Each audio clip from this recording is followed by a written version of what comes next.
what should we do? What is next? I think your point is really well taken. Choose us instead of them. That doesn't help. It's like, what are we choosing? That to me is about moving the community forward. At this point, the most important thing is to create a vision of where we're going that is going to unite. If we can't address that and talk about that holistically and openly, I don't know how we're ever going to come together. Hi, I'm Jim Fielding. Welcome to Ask for an Answer. Hello, kind, curious, talented human beings. Welcome to another episode of Ask for an Answer with Jim Fielding. I'm really excited about this episode, as I am all the episodes, but we are recording this for Pride Month. And when I was putting the agenda together of guests for Pride Month, I could not do the month without bringing on the amazing, talented, and dedicated Fabrice. So welcome, Fabrice. We're so excited that you're here. I would love you to introduce yourself to our listeners and our viewers and tell them what you do in life. And then it'll be very obvious why you're on the podcast, and we'll go from there. Well, thank you so much for having me, Jim. I really appreciate I like to tell people that I'm a one-trick pony. I work on LGBTQ plus issues, with a focus on economic aspects of LGBT empowerment. And my story is that I worked previously at the World Bank for 14 years. And toward the end of my career there, I worked particularly on the interconnection between economic development and LGBTQ plus issues. So naturally, I left after a while because that was not the favorite topic of the World Bank. And I went to work for the High Commissioner for Human Rights at the United Nations, where I worked on a campaign called Free and Equal, which is the LGBT human rights campaign of the UN. And then when I was there, I wrote standards of conduct for the private sector on LGBT issues that are still part of the human rights framework. And then after that, I left the UN system, and I did a few things. I got a green card, and I created two nonprofits successively. One that I'm the executive director of, which is an association of corporate directors in the US. And then another one later on that I created with 4 other people, a lot of people I had worked with during my World Bank years, and it's focused on economic empowerment of LGBT people in the Global South, and it's called COPA. So the two organizations are basically taking a lot of my time, but I do a few other things. I'm on an advisory board to L'Oréal on question of diversity, and then I'm also on the board of several LGBT related nonprofits. Yeah. So I think the listeners and viewers know why I had you on now. It's not a very impressive resume. And I think people probably picked up on this, that you're not from a certain part of America. So you said the green card, how long have you been in America now? Because I couldn't even remember that. Well, I have a strong accent, so I'm always a bit self-conscious when... No, not at all. You're a global citizen. In public, I prefer to write than speak, Very good writer.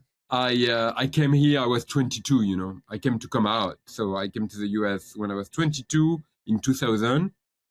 So I've been here 25 years. I'm 26 because I'm going to be 48 pretty soon. And I get my green card late because of the fact that when you work for the World Bank or the UN, you do not acquire immigration rights. So basically, the counter started at the moment I left the United Nations, which was in 2020. So you're a green card holder, so you're still a French citizen then? I'm a French citizen, yeah. Yeah. I'm inching my way towards American citizenship. I always tell people that I just have to make sure I don't murder anybody in the next years. And then I can maybe apply for citizenship. Well, those of us who care about you will help you not murder anybody. I really appreciate it. Yeah. We'll put a community circle around you. But one of the things I have loved getting to know you and being your friend is you are a world citizen, a global citizen. And I love your accent, by the way. I love your perspective. And, you know, I think, especially in the times we're in now, having that global lens is really, really important. I mean, obviously, you've been in America a long time, and a lot of the work you do and the nonprofit work you do is here. But I think keeping that global lens and that UN experience and that rollback experience is really important right now, because I feel, well, I'll ask you, I mean, as you look at the world right now, what do you feel like the Americans in our community, let's just talk about the LGBTQ community, like, do you feel that our awareness of world issues and world impacts is big enough right now? Are we talking enough about it? You know, it's difficult for Americans, right? Because, well, first of all, you know, it's good to remember that only 4% of LGBT people live in America, right? 90% of our population live outside of the United States. It's huge. But then for Americans, the house is a little bit on fire. And maybe, you know, it feels very stringent right now, right? And so it's difficult, you know, sometimes LGBT people that are in America will say, well, the rest of the world will have to wait because the house is on fire, right? But of course, you know, I look at it a bit differently, which is, well, where can we make progress, right? What are the most promising places for progress? And, you know, and also how can we harness the power of LGBT Americans that tend to have, you know, often money and some agency to benefit LGBT people abroad that might have less access to funds and less agency. But yeah, you know, I feel a lot of empathy for LGBT Americans that maybe felt things were always going up and up after Stonewall, and to some extent, particularly after the HIV epidemic became less prevalent. And now there's a bit of a feeling that maybe we are going backward. I was going to ask that. You answered that's my perfect next question, is because you move in our community and you move around the country, you move around the world. I was going to ask you what the prevailing sentiment was. And I feel the same thing, is that there's a sense that we're moving backwards. But I get the sense that people can't really articulate what that feels like. They just feel like we're moving backwards, but when I ask them for specifics, it's hard for them to name specifics. I mean, do you find that? I mean, can people tell you tangible ways they feel we're moving, besides anti-LGBTQ legislation, which is huge? But do you think, can people share tangible examples with you of moving backwards? Well, I mean, you know, if you look at Russia as an example, you can see a gigantic degradation between the Sochi Olympics and today. And that degradation, you know, means less representation of LGBT people. The fact that now even political organizing, you know, or civil society organizing is banned, right? And then it means, you know, less legal protection, right? If you are LGBT in Russia, you live, right? You have a life, but that life is a bit entrenched in a second-class citizen status. So it took 20 years of very gradual degradation, right? And you know, and sometimes when you look at this, you're like, okay, well, the same thing could happen in the United States, or the same thing could happen in Europe, you know?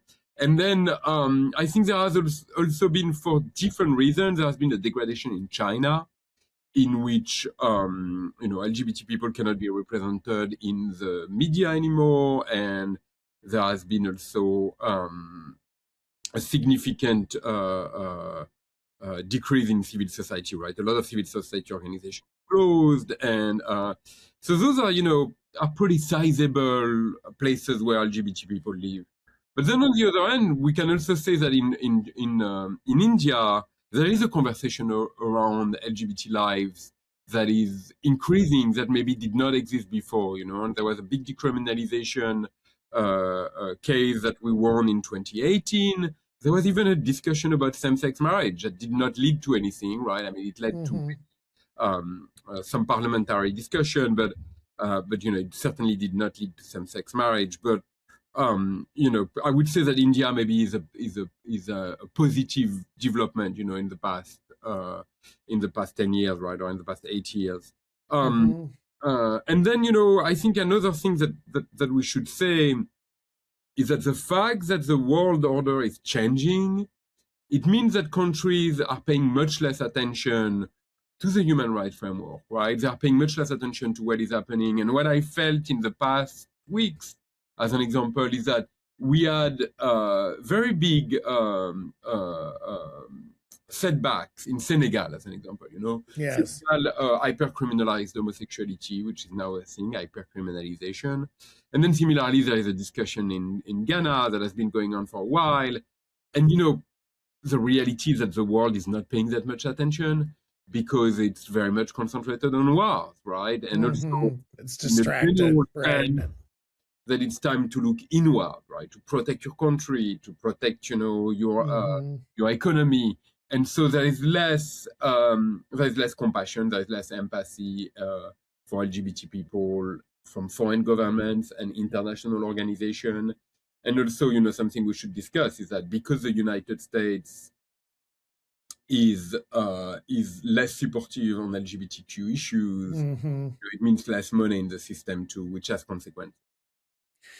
Yeah, I was going to ask you, because you and I have talked offline, but when you look at the current, let's just look at the last 2 years, 2024 to 2026. What's your assessment, if we just focus on the US for a minute, what's your assessment of where we are as a community and even how you feel personally as a out proud, very visible gay man in the US right now? Do you feel change? What do you feel? We have not been very good at defining what is success for our community. And, there's good reason for that, which is if you think about Stonewall, our objective after Stonewall is to not be arrested by the police, right? It's to have some level of dignity. And that's if there is a pyramid of needs, that's really the basic need, right? Yeah. To be free, not be arrested. And to not live in fear. And right. And then if you think about the HIV epidemics, it's a moment of huge urgency. Like, we need to survive, right? And so situations like that, they are not really situations that leads you to think strategically about, okay, well, what is the role of LGBT people in society? What would queer liberation look like? What would be indicators that we are doing well as a community? So we have not really defined that. And in fact, we have pursued a pretty narrow human rights agenda, maybe neglecting other key aspects of what queer liberation could be. And in particular, there is one pillar I'm very interested in, which is economic liberation, right? And we don't really have that. I love to say that as an example, in the United States, there's only 3 out Fortune 500 CEOs, right? And then similarly, in the boardroom, we have less than 1% of board seats. So, that's one aspect on which we could define indicators of success and try to concentrate on how much progress we can have, in the economic sphere. But then similarly, how do we want to be perceived by society at large? That's another thing that is very interesting and that we haven't really thought about it. I would even argue that there is a spiritual agenda, right? What is success for LGBT people as spiritual beings, right? What would we want the Catholic Church to evolve on? All of those questions we haven't really defined for very good reason, which is our history, first of all, is pretty recent, meaning, LGBT organizing and even identifying as LGBTQ plus or as gay, that's pretty recent, right? I mean, a few, very recent, yes, a few decades. And then similarly, I think that it's the first time that we can breathe a little bit in terms of maybe having had some wins in decriminalization, some wins against the HIV epidemic. And so I think, the current moment, it helps us think of like, okay, well, what should we do? What is next? No, I think your point is really well taken. I mean, to your point, there's not a national LGBTQ agenda, right? There's some fascinating the work your groups do, Human Rights Campaign, GLAAD, Glisten, Trevor. I mean, there's some huge national LGBTQ organizations, all with very different missions, frankly, and different focuses. I think, even for me as a person of privilege in the community, figuring out where to spend my time, talent, and treasure, to your point, it's interesting because when we had the sense of urgency, I was here and lived through the AIDS crisis. And by the way, we all know AIDS, HIV is not over, but the crisis period is over. I was there when we fought for the right to marry, which was like a rallying cry, was, the right to marry. And I think that was 2015. And so here we sit in 2026. And to your point, I don't think we have that one huge rallying cry for the community. I think the work you do, I'm very personally invested in: CEO, board representation in the C-suite. I'm not sure a huge portion of our community realizes what that could mean for the community when they're worried about immigration status, or they're worried about putting food on the table, or inflation and things like that. And so I do think it's an interesting topic that you bring up, because it's frankly a little bit of my frustration, even with the Democratic Party, is that it's hard to have one rallying, like our rallying cry can't be, we don't like the Republicans, or we don't like the party that's in power right now. Like, that can't be the only rallying cry. It's like, choose us instead of them. That doesn't help. It's like, what are we choosing? I would argue, which is probably a little bit off topic here, but I would argue that as much as we have good reason to be enthusiastic about a democratic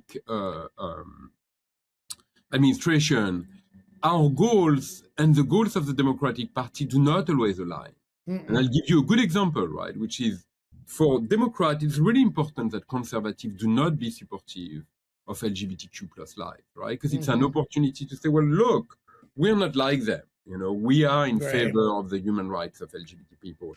And so I would say that Democrats do not have a very big incentive for conservatives to be supportive of our lives, while it's very important for us. And, I like to tell people these days, I say, well, look, wishing a change in administration and wanting to change the hearts and minds of Americans, that's not enough of an agenda. Like, we have to have a bigger agenda than that. And I think our agenda has to be about creating power for the community: economic power, political power, cultural power, spiritual power, so that we do not find ourselves in the same situation we are in now, in which we, basically our opponents are saying, well, what are you going to do? What are you going to do? We are pushing you in a corner, and you don't have any means to defend yourself. And so I think it's a bit of a wake-up call, right? And I agree with you that just being like, oh, let's get the Democrats back in power and everything will be fine again, that's not a very good strategy. No, it's short-term, it's naive. So let's stay in this vein, because I love where you're going, is because you're so experienced and educated, and you're doing this, like, you're living this every day. What do we need to do as a community to bring people together? Because I don't know. I'm honestly asking an open-ended question, because I don't know what we need to do to talk about this liberation and this consolidation of power. And I love when you talk about economic power and political power and spirituality. I mean, you're bringing it all together. I mean, that to me is about moving the community forward. I'm also intrigued. I'm throwing in a lot of questions at once. I'm also intrigued by a lot of the data that I see about the younger generation and how they're choosing to identify, and supposedly are identifying more queer than any generation coming before them, and what you think that's going to do to this movement or this potential consolidation of power. But do Do you have a man? You write so beautifully. By the way, if you do not follow Fabrice's newsletter, we will make sure it's in the show notes because I devour it every time it comes out.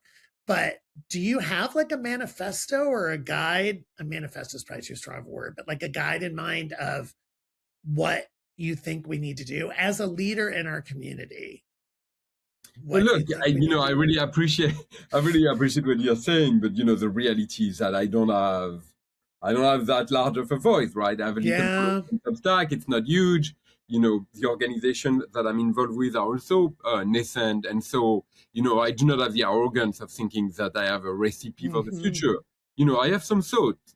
First of all, I don't really believe that the fact that younger people identify as LGBTQ plus increasingly is going to be enough for LGBT people to face the current moment, right? I think that in a way, it's crucial that we work on unity.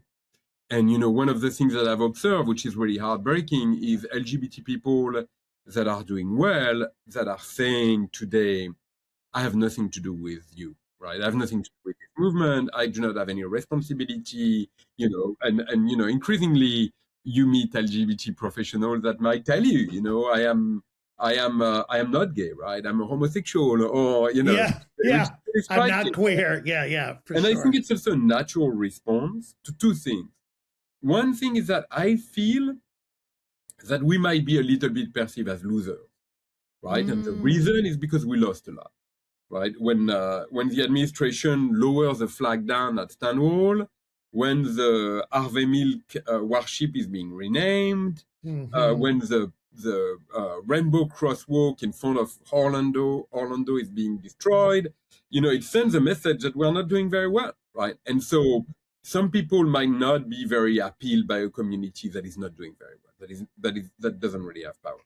And I would say that the second thing is that we do not have a vision, right? We have difficulties articulating a vision of what we are trying to achieve, why, we are a family, why, we have responsibility toward trans people, why it's important that we remain united, right? And so I think that what is key is to articulate a vision in which not only LGBT people are doing well, and, doing well is context specific. What does it mean to do well? It's not the same thing doing well in New York City in 2026 than it is doing well in a secondary city as a lesbian in Tunisia, right? And so we have to be able to articulate those differences. But also to think about how do we want to be perceived by society at large? What is the contribution that LGBT people are making to society, right?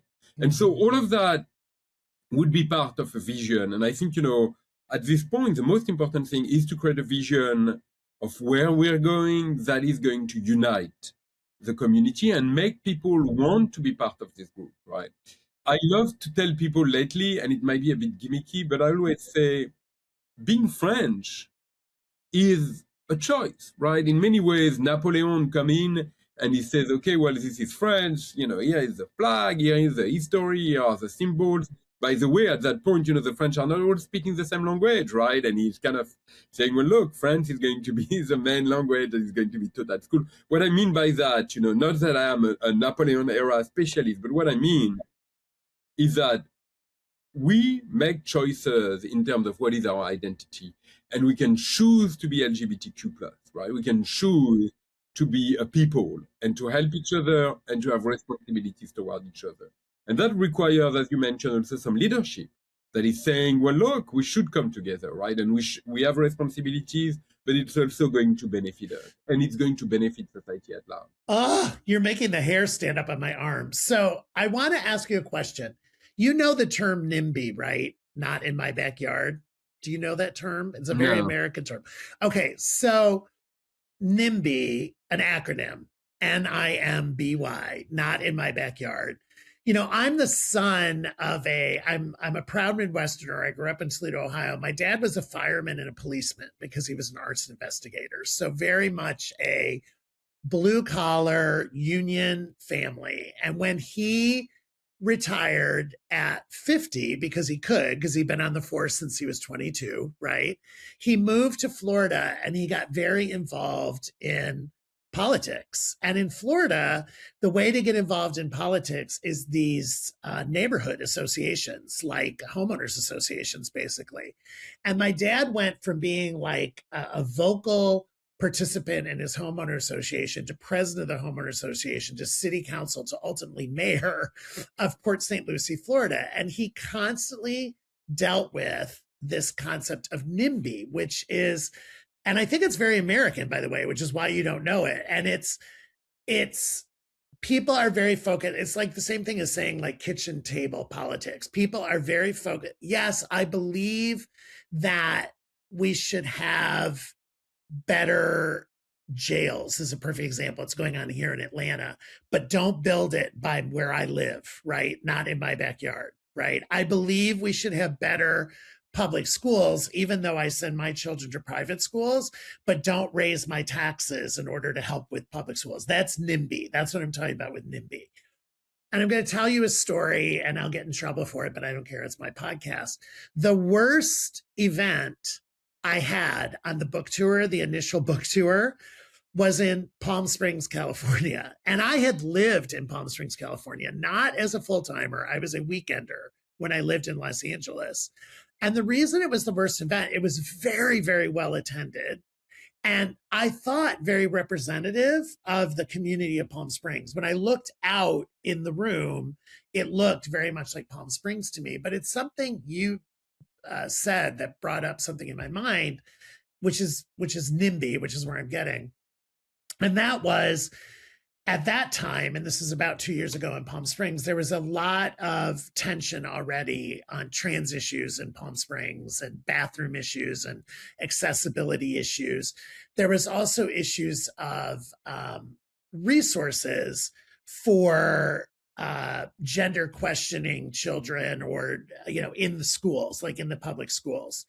And a couple of the people in the audience who tended to be from the cisgender white male gay population were very vocal in front of about 200 people in saying, that's not our issue, right? Like we cannot get involved in this issue. These trans issues are what's dragging down our community. I was like, okay, I'm speaking, I'm trying to be positive and the whole bit. But what's interesting is what happened in the audience. A woman raised her hand and she said, I'm here as an ally of the community, and I have a 14-year-old daughter who was born male, has transitioned. And it became this huge debate in the room. And I was trying to control it and everything else. But I think it's very much what you're saying is that I feel, especially, listen, when I walk into a room, I'm a big 6'2", almost 6'3", large white man. Like until I choose to share my story and marginalize myself, I have privilege. The systems are built for me. Like I have my privilege. I'm at a point in my life where I'm using that privilege now for other people. What concerns me about the community, and the Palm Springs event was like a microcosm of this, is that there's too many people in our community who are having that kind of NIMBY attitude of, I need to take care of myself. I need to take care of people like me. I need to take care of my backyard. And I'm not willing to expand my influence or my reach or my support outside of the backyard. And I think that's the unity thing that you're talking about, Fabrice. I think that's what's feeding the unity is, unfortunately, I think the current environment and that little bit of we've had some losses is creating tribalism within our own community and creating microaggressions within our own community, that if we can't address that and talk about that holistically and openly and try to fix that a little bit, I don't know how we're ever going to come together as all the colors of the rainbow to go up against the forces outside of our own community. You know what I'm saying? Like, I think we have to kind of fix our own house first, is what I'm saying. And yeah, I think you're saying it too. I would also not give the dissension around trans issues in the community too much importance, right? Okay. Because first of all, this is a very American and to some extent British issue, right? Like if you go to France or other parts of the world, there isn't this constant debating around transport or transition for LGBTQ plus youth, right? It's symptomatic of um, not having this unity, right? And and I would argue that to go back to my example of being French, when I was young, people in the Basque country wanted to become independent. Yes. And people in Corsica wanted to become independent. Yes. And people in Brittany, there was a Brittany independent, movement. Yeah. And I think that in the current context, those movements are less prevalent, right? And one of the reasons, frankly, is because Europe has some threats at its border. That's one aspect, right? And then another aspect maybe is the fact that France has been somewhat economically successful, like relatively, right? And so I might be naive, but I believe that sometimes when gay men tell you that they do not feel any allegiance to LGBT people because of trans issue, it's a bit of an excuse, which really means I don't really want to be part of this group because this group is not winning and because I'm not sure it's going to benefit me. And so we have to articulate why, first of all, we have responsibility toward each other. And I think that has to do a little bit with reminding history. When I hear people that go on TV, like famous gay people, that today go on TV and say being LGBT is the least important part of my life, I want to tell them, well, you're forgetting that you would never be in the situation you are in today if it wasn't for the gigantic sacrifices that LGBT people have made before you. For you, yeah. We stand on the shoulders. You have a debt. You have a debt to repay, and you cannot, be like, oh, I'm out, right? Yeah. You are basically, whether you like it or not, you have a responsibility towards this community. And so sometimes when I think about the oversized debate around trans people in sport, I also see it as a moment, and I see it as a symptom of our inability to articulate a vision and that unity maybe a failure of leadership, in the people that could articulate that vision for the community. And so, it's important also to give it its right place. I love that. I always learn when I talk to you. So I want to ask, because so many people, and some people personally, some people you don't know, but of them. When we talk about leadership, when we talk about who could be a unifier for our community, right? You say you don't have enough, your voice isn't big enough, your platform's not big enough. Okay, I respect that. But do you see, does it have to come from the business world? Does it have to come from the world of politics? Does it have to come from the world of media and entertainment? Is it Tim Cook? Is it Mayor Pete? Is it somebody we don't know about? Is it the human rights campaign people? I honestly, I'm asking because I don't know. Who could be the unifier, the big, when I think about living in Atlanta, obviously I live in the hotbed of civil rights. We have the Civil Rights Museum, we have the King Center, we have the Jimmy Carter Center, we have a tribute coming up to John Lewis here. But who could be our unifier? Do you see one? Do you see one, or do you see several ones that could be a unifier? Well, again, we have to look a tiny bit at our history. And our history has shaped LGBT organizing in very dramatic ways, right? Liberation tended to come from grassroots movements, and similarly, our response to the HIV epidemic was very grassroots and democratic, right? And so it means that civil society voices in our movement are very strong. And then it also means that sometimes our movement is anti-elite. It doesn't really like when elite play a role. And I think that probably we need to rethink a little bit our organizing. meaning that civil society voices are important in our community, but political voices are important too, and cultural voices are important too, and economic voices are important too. And then similarly, I think elite have to play a role, right? And the fact that there is a lot of elites in the movement that are checking out, and we see it very visibly, right? There was an article in The Advocate last week or 2 weeks ago that said, as the gay tech leaders abandon our movement, right? That's the type of headlines you read now. And so we have to think about how to maybe lower a little bit the voice of civil society and ensure that other voices, find the room in our organizing. This being said, I don't want to also look like I'm looking down on the leaders in civil society, because they are doing a tremendous job, right? They're trying to respond to the moment, and they are articulating a response, and they're trying to lead. But I think we have to make sure that all aspects of LGBT power are represented in the response to the current moment. Yeah, no, I agree. Yeah, it's interesting because I'm sitting here thinking about history, and I'm thinking, you're right. I mean, it's been so local and so grassroots, and I've lived a lot of different places in the United States. And so it feels different in the different places that you've lived. I lived in San Francisco in the 90s, which was really the AIDS was still at its height.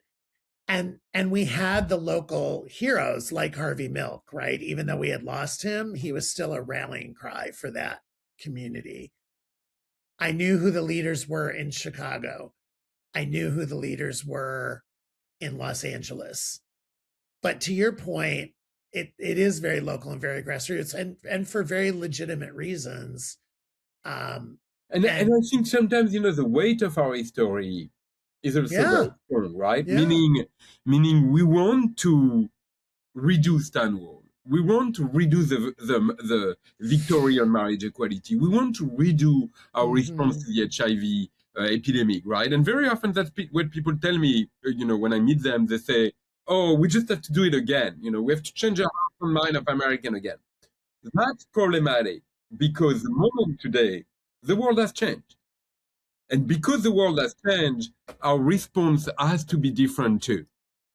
And so, I would say that sometimes our history can be a bit of a disadvantage, because we're looking in the rear view mirror and we are like, we want to recreate those moments, when we were strong, when we had influence. But I think the world has changed, right? And we are going to get much less support from the human rights framework. We are going to get much less support from progressive governments, right? That have much different priorities. And so it means that we have to do something new, and we have to do something different, and we have to organize ourselves differently. And that's very difficult, because we are a little bit stuck in the past. And, frankly, January 2026 was a shock. Or I would say January 2025 was a shock, right? And so that in many ways we are adapting, right? It has only been a year or so that we are facing. And the amount of change we've had to digest since January of 2025, and those first executive orders, I think, has been extraordinary. I also think it's not just the federal government. I think so many state governments, like, you're digesting what's happening at the federal level, but you're also digesting what's happening at the state level in many states. And it's kind of that double whammy coming together. I think that's fair. And I know myself how dramatically the work that I'm doing and the business that I'm doing changed, between 2023, 2024 to now. Like, I've pivoted. I've had to change. I've had to adapt some new policies and principles and guidelines because of what's going on in the world. I also think, in an odd way, not only in our community, but I think, in America, there's so many things going on that do impact us as American citizens, regardless of LGBT, regardless of status, regardless of LGBTQ. But voting rights acts, voting access acts, democracy acts, like the war. I mean, there's big macro things going on that affect the population at large and affect our democracy at large that I also think distract from our community being able to do some of the work that you're so articulately outlining. Because Yeah, and you know, a lot of our community is involved in like saving democracy, right, or trying to defend democracy. You know, well, so. and you know, I have a big advantage here, right? Which is I'm a one-trick pony. So Yeah. I'm very much interested. You know, I feel that LGBT people are my people, and I believe they are people, and I'm very interested in their well-being so that they Yes. can achieve their potential. And I'm interested in their well-being globally, right? And so it helps me a little bit being like, okay, well, what should we concentrate Yes. on Yes. at this minute, right? Meaning that, you know, if you talk to people in the community, they will tell you different priorities. Yes. Will be like, Yes. oh, we should take down patriarchy, or the Right. priority today is to save democracy, or you Yeah. know, Or mental health. You hear a lot about mental health resources. and you know, very often I think about, okay, well, what is going to make sure that our community globally is doing better in 20 years or 40 years? Yes. Yeah. And I even honestly I admire that in you, that you kind of, I'm not saying you monofocus, but I do admire that focus in you, because I do feel that part of even my own reaction, if I'm completely honest, you know, in the last 12, 18 months, has been a lot of being reactive, right? And a lot of, oh gosh, okay, wait, now we have to do this. Oh, wait, now this is happening. Oh, wait, this is now happening. And I think probably because I had a lack of a clear plan or a clear guide rails or guardrails or clear boundaries about what I was going to work on and what I wasn't going to work on. Right. Yeah. I think You know, because you I'll have tell that you a quick story, which definition. is I Yeah. went to, every year I go to the Global Citizen concert, you know, in Central Park, because it's close Yes. to my house, and I take my children. And maybe 2 years ago or 3 years ago, Jan Goodall was on stage. Mm. You know, she was between Post Malone and Doja Cat, you know, and it was a bit weird, you know, and Yeah, that's an interesting placement. she was But okay. making chimpanzee noises on stage, and my kids, their eyes were like this. And at some point, she said, oh, she talked about mass extinction. And my child, you know, turned to me and he said, "We're cooked, Papa." And on the way back, you know, from the concert, I said to him, I said, "Look, Ethan, you know, maybe mass extinction is part of the program, you know, and Yeah. it's hard to deal with. But in this family, what we do is that we do something, you know, meaning we kind of accept the fact that maybe the world is not heading in the right direction, but we do our small part to Yes. try to contribute to the little piece we can work on, right?" Yes. And I think, you know, I cannot really, you know, as an example, as a former UN human rights officer, it's very sad for me to see people on you know, in leadership saying that war is the solution to all of our problems.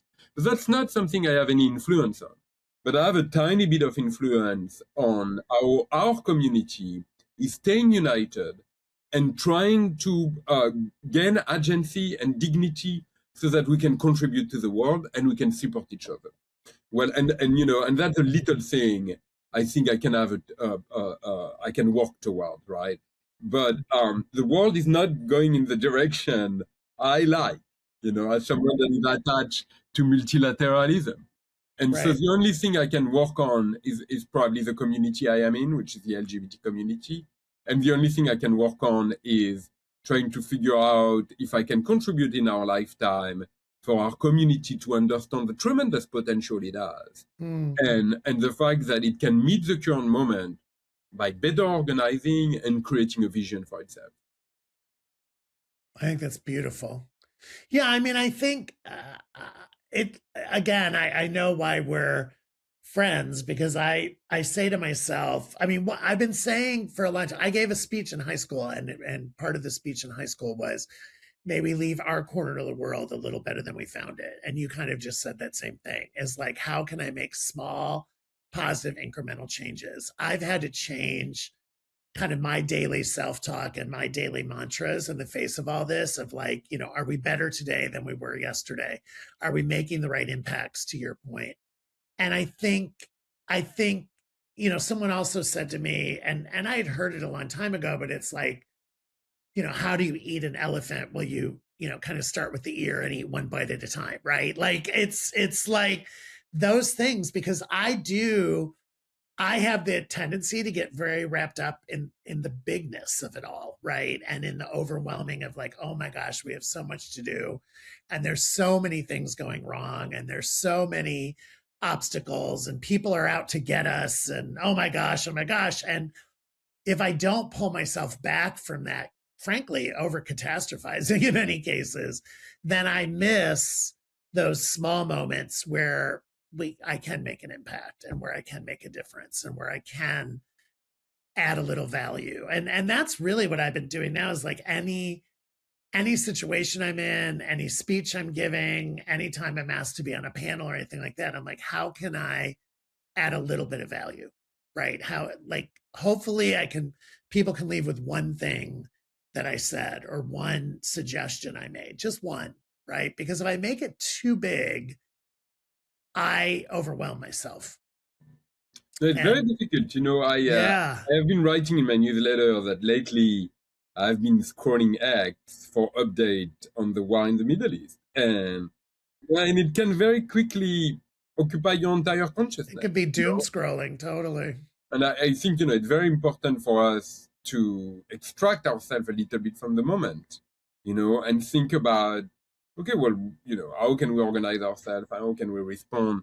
It's true, as an example, that our community could be very distracted by what you described earlier, which is that we have to fight in every legislation. We have to go to court and fight, a new anti-LGBT laws, And then similarly, it's easy to get distracted by the negative talk around LGBT people by political leaders, right? Yes. In the media. And so in a way, our consciousness is being occupied, and we cannot really devote our spirit to thinking about, okay, well, what are we going to do? What is going to be our response? Where do we want to go? And I think it's important that we keep a little part of our brain focused on the future. Well, I think, yeah, I love that, like you say, and I completely just read that part of your newsletter where you wrote about that, and I keep saying to people, one of the first lessons in my book is control the controllable, but leave space for the possible. But how I've had to change that lately is control the controllable, but also control your reactions. And that's what you're saying as well. Like I could doom scroll with the best of them. Like I could, like I was a political science major. I could literally go down the rabbit hole on anything, like not even just the war, but like a little specific piece of the war, right? And I can just keep going and going and going. And I have to have the discipline and the wisdom and the experience to pull myself out.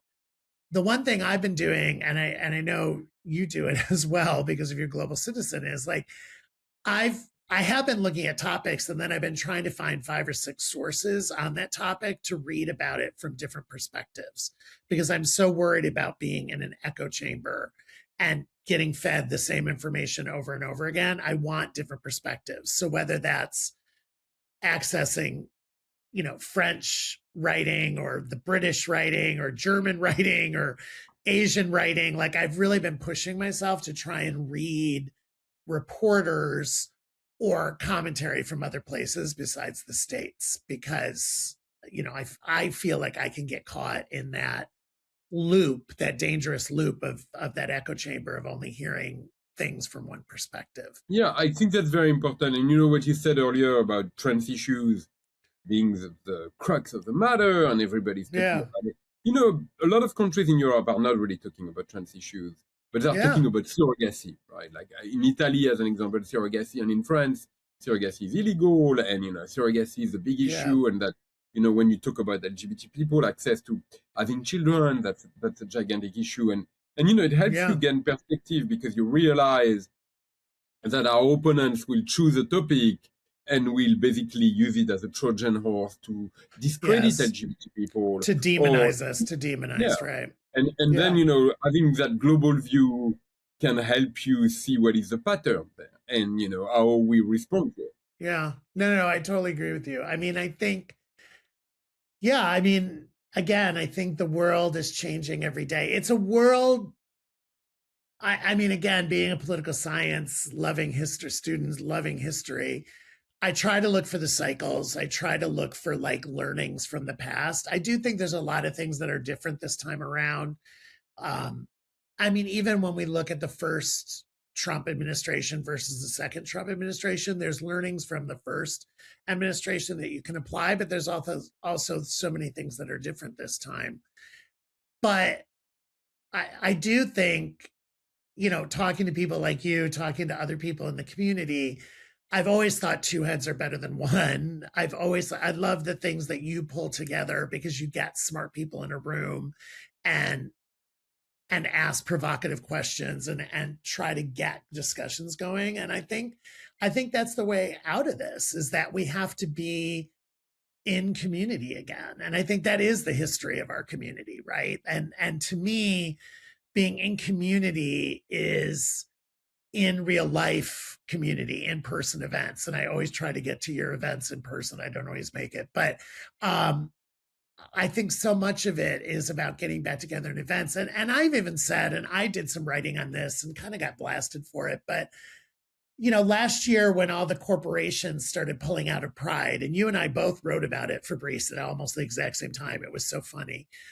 And I was like, I think that's okay, right? Like, I mean, I'm okay if big Pride festivals don't have big corporate sponsored floats, and, maybe we don't have as many bands in the parade or things like that. But if we go back to what Pride parades and Pride festivals were in the 80s and in the 90s, when I was really coming out in the United States, maybe that's what we need to get back to in the heart of the community, is not worry about the corporate sponsors we've lost, but get back to owning our message and owning community and owning gathering. And, and again, I mean, my writings on that, I got some good comments. I got some bad comments. I mean, you can't win them all, but I wasn't as panicked as other people were when people started walking away from sponsoring New York Pride or San Francisco Pride or LA Pride, because I was like, okay, now we know who our true allies were. Now we know who our true supporters were.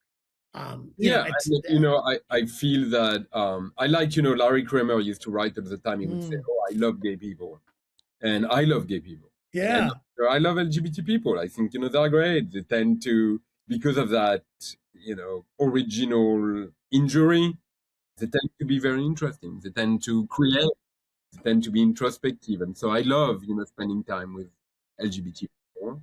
I also think that, on the specific question of corporate support, I really think that it's a bit strange that we buy from companies, we work for companies, and we invest in companies that feel they have no responsibilities. It shows that we could organize ourselves better. Oh my God, Fabrice, I 1000% agree with you in like using our economic power. And we know this, the facts exist. We know what the spending power is of the LGBTQ community, only in the United States. I'm not even thinking globally right now. And I have said over and over and over again, and I know I'm going to get so many comments on this, I don't understand why we are still going to Florida. I don't understand why we're spending money to go to South Beach or Key West or Orlando, right? And, any of that stuff. And I've said, and I personally have not stepped foot in the state of Florida, except, of course, then I got a TEDx talk in Florida and I was like, well, now I have to go. But I don't understand why we're not doing it. And we did it at one point in our history. Like, I was here when we boycotted Coors Beer. I was in this community when we boycotted Chick-fil-A. Like, I remember it very well. And we did use our economic. I don't even think about boycotts, right? What I think mostly is about, supporting organizations that have a genuine care for our communities, that recognize, that we are consistent. Yes, and consistent. Yes. One of the things that I'm working on, which I'm very interested in, is also societies that we have savings, right? And we have retirement contribution. And we do not also use those to support our goals, right, as a community. No, I love And that. And it's really about the fact that we have not really focused on it, right? Because we were very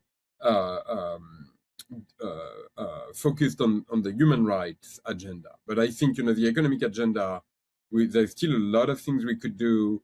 You could think about investment funds, ETFs, retirement products, even, having discussion with pension funds in which we are big contributors and being like, okay, Absolutely. well, where is our money invested? No, I agree. That is a bit of it's a bit humiliating to have companies that we support and we work at say, you know what, I'm not political, I have nothing to do with your agenda. Our agenda is not political. Our agenda is about dignity, agency. Dignity, I was going to say. A very legitimate request Completely. from us, right? And for companies to say, oh, that's political, to me, it's crazy. No, I agree. Okay. Well, that's a good place to end because we've talked about so much stuff. Thank you so much, Fabrice. And thank you. Thank you for literally everything you do every day. I cannot tell you what your LinkedIn posts and your newsletters do for me because I don't live in New York City, right? I live in Atlanta and it's a different world down here. And so much of what you bring to me is, like I said, I learn constantly from you. You're constantly making me think in a new way and in a different way. And I don't want to lose that. And I'm in. Like, if there's anything you can think of that we need to be doing, just please text me, pick up the phone, like ask, because I'm trying to figure it out. And many of our mutual friends, Brian Sims, all those kind of people, Brian's been on the podcast before. I'm asking him the same thing. Like, what do we need to do? And what do we need to try? I mean, I think that's the other thing that you talked about is, like, I don't think we absolutely have this fully baked manifesto or Magna Carta, but let's try some stuff. Let's try small things and see what they do. I like this test and roll mentality. Like, I also think we have to think about that as well. But thank you. We will make sure all of your contact information is in the show notes. People, please follow him, LinkedIn, subscribe to his newsletter. You will learn so much from this man, and keep fighting the good fight. You're doing it. Well, thank you so much for sharing your platform, Jim. It really means a lot to me, and you light the path for many of us, and so I'm really grateful that we had this discussion, and I hope I see you soon. Yeah, absolutely. Thank you. Thanks for spending this time with us on Ask for an Answer. If this conversation sparks something for you, don't just nod and move on. Take one idea, one question, one uncomfortable and bring it into your next meeting, your next one-on-one, or your next big decision. That's how this becomes a practice, not just a podcast. If you're leading a team, a classroom, a company, or just your own next chapter, you don't have to have it all figured out. You do have to be willing to listen, to ask better questions, and to create the kind of safety where people will actually tell you what they see. If this episode was useful, share it with someone who's in the arena with you. And if you want more tools, stories, and real talk leadership moments, make sure you follow the show and leave a review so others can find us. I'm Jim Fielding. Thank you for being here, for leading with less armor and more intention. Until next time, stay curious, stay kind, and keep asking for an answer.